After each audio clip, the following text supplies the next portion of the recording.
ይህ የምፅዓቱ አዋጅ ነጋሪ አገልግሎት ወቅታዊና ዕለታዊ ወጎችን በማቅረብ ትንታኔ የምንሰጥበት የተለያዩ እንግዶችንም በመጋበዝ የምናቀርብበት መድረክ ነው።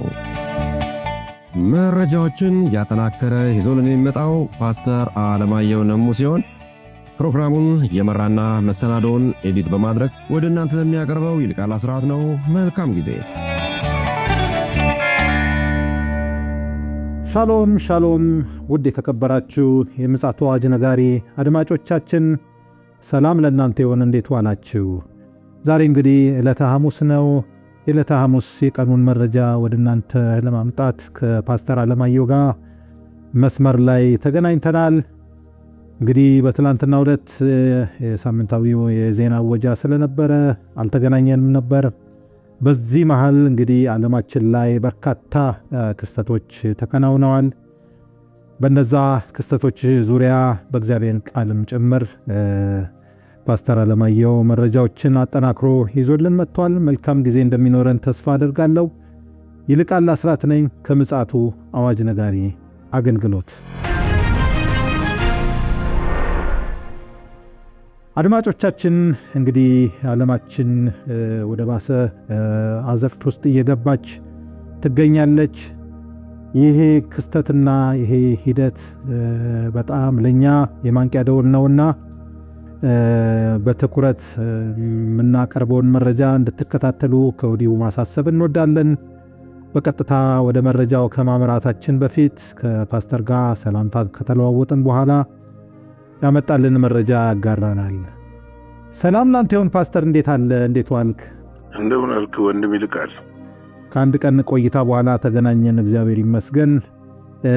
ዓለማችን እንግዲህ ያው በጣም በባሰ ሂደት ውስጥ እየሄደች ነው ያለችውና እስኪ እንግዲህ ካመጣህልን መረጃዎች ለአድማጮችም ለኔም አጋራን። እንግዲህ በኢራን ያለው የተቃውሞ እንደቀጠለ ነው። ሁለት አይነት ነገር ነው እየተሰማ ያለው። እንግዲህ የአሜሪካ ፕሬዝዳንት ዶናልድ ትራምፕ ደግሞ ለኢራን ሕዝብ ጥሪ አድርገዋል። ጥሪው ያደረጉት ተቃውሞ እንዲቀጥልና ተቋማችን እንዲቆጣጠሩ የሚል ይገኛል።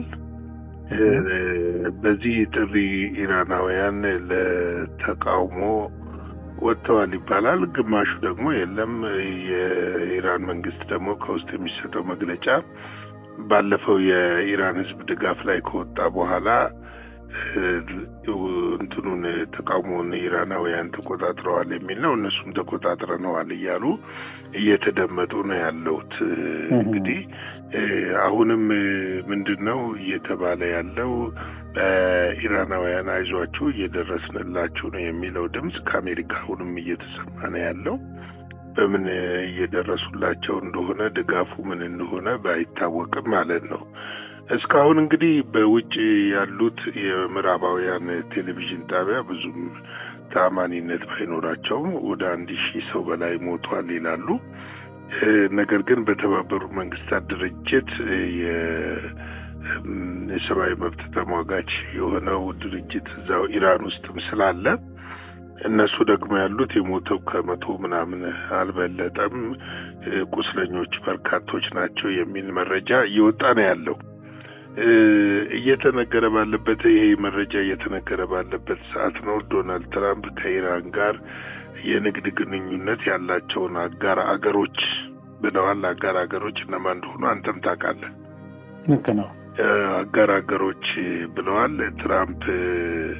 በእነዚህ አጋር አገሮች ላይ የ25% ታሪፍ ለመጣል እያሰቡ እንደሆነ ነው እየተነገረ ያለው። አሁን ከሰዓታት ወዲህ በኋላ ደግሞ ይህ መረጃ ከተዘጋጀውበት በኋላ ታሪፉን እንደጣሉ እየተነገረ ነው ያለው።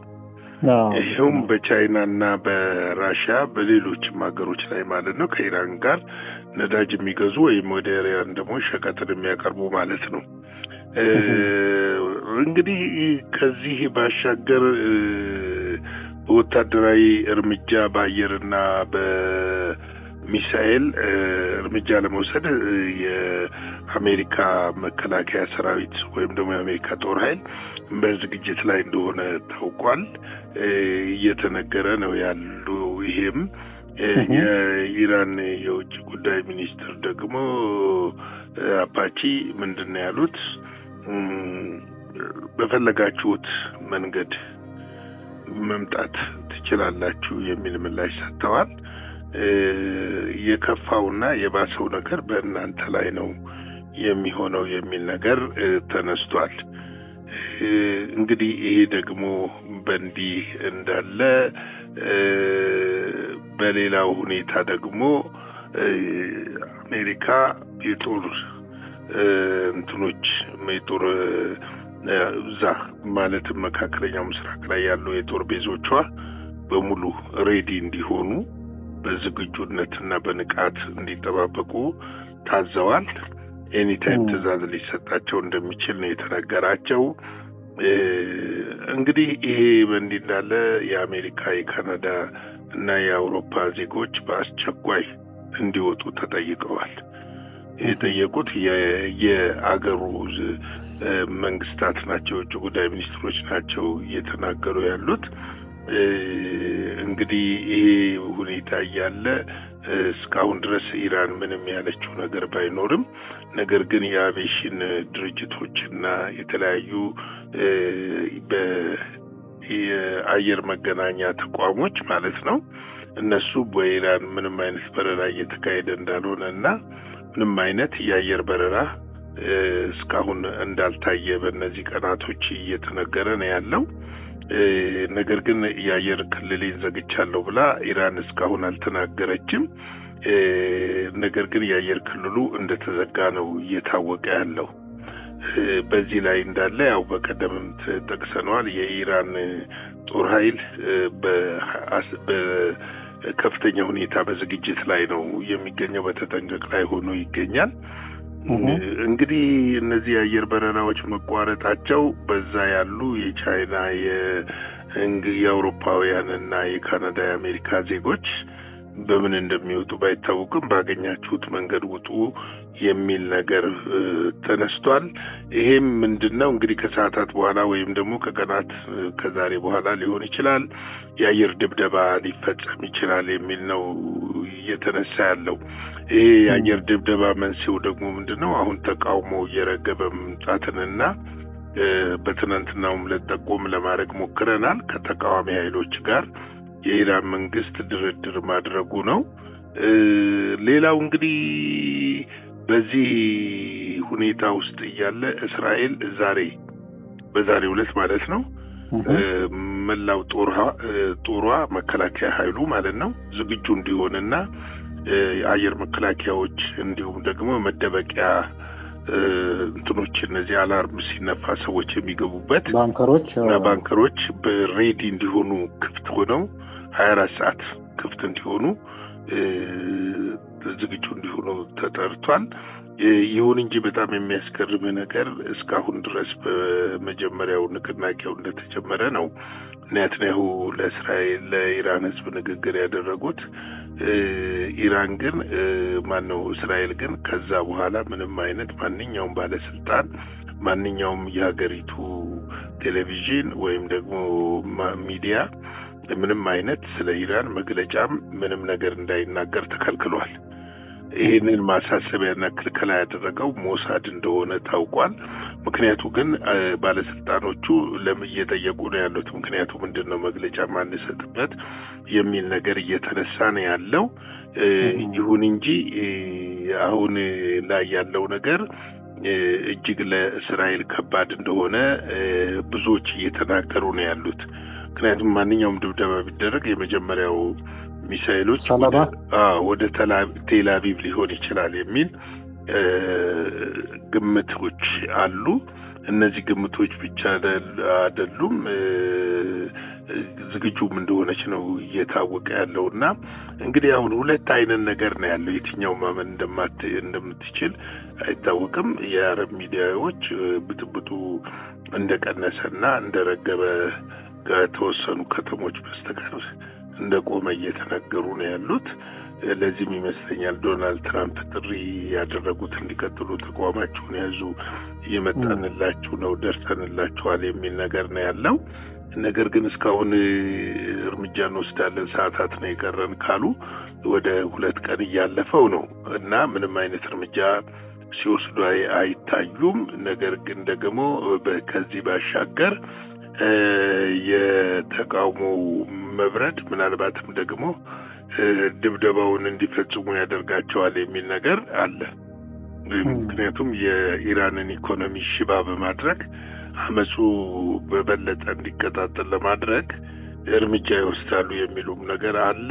ምናልባትም ደግሞ የብዙዎች ፖለቲከኞች ግምት በተለይም የአረብ የሚድል ኢስት ፖለቲካ ተንታኞች የሆኑ ትላልቅ ምሁራኖች እያሉ ያሉት ምንድነው በዚህ ልክ አሜሪካና እስራኤል ባይተማመኑ ኢራናውያን ሀገራቸውን አሳልፈው አይሰጡም። በተለይ ደግሞ ድብደባና ወይ የሆነ ነገር ከተደረገ ኢራናውያንን የበለጠ በአንድነት እንዲቆሙ ያደርጋቸዋል የሚል ሀሳብ አስተያየት እየተሰጠ ነው ያለው። እንግዲህ ሌላው ምንድነው የጀርመኑ መንግስት